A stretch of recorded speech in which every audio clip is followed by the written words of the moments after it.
Mwimbaji wa nyimbo za Injili nchini Tanzania, Martha Mwaipaja, ametangaza kuacha kuimba kwa muda usiojulikana.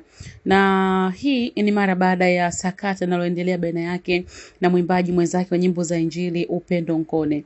Kupitia ukurasa wake wa Instagram, Martha ameposti video hii na kuandika, kwa sasa siwezi kuimba, moyo wangu uko vibaya sana, mpaka pale nitakaa sawa, haijalishi itachukua miaka mingapi. Mungu awabariki sana.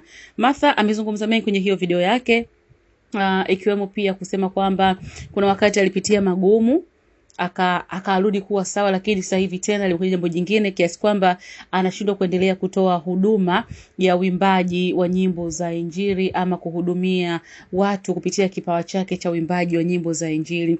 Martha amezungumza hayo akiwa anaonyesha kuwa na masikitiko, maumivu makali ambayo anayapitia. Kwa hivyo amezungumza na kuomba radhi kwa watu ambao wamekuwa wakihudumiwa ama wakiwiwa na wakifurahishwa na uimbaji wake, na kusema kwamba kwa sasa anasimama kuimba muziki mpaka pale atakapokuwa sawa, haijalishi ni miaka mingapi, lakini pia hafahamu ni mwaka gani ambao anaweza kuendelea tena kuimba. Huyo ni Martha Mwaipaja, mwimbaji wa nyimbo za Injili. Nimekujuza hayo mtazamaji, lakini pia bila shaka unaelewa nini ambacho kinaendelea mitandaoni kwa hivi sasa, ikiwa ni sakata kati ya Martha Mwaipaja na Upendo Nkone. Sababu ikiwa ikisemekana kwamba Upendo Nkone ameingilia yale masuala ya kifamilia baina ya familia ya Martha Mwaipaja, mama yake pamoja na mdogo wake Beatrice Mwaipaja. Kwa hiyo huenda hiyo pia kwa sababu, japo hatujui hasa tatizo ni nini kati ya hawa wawili.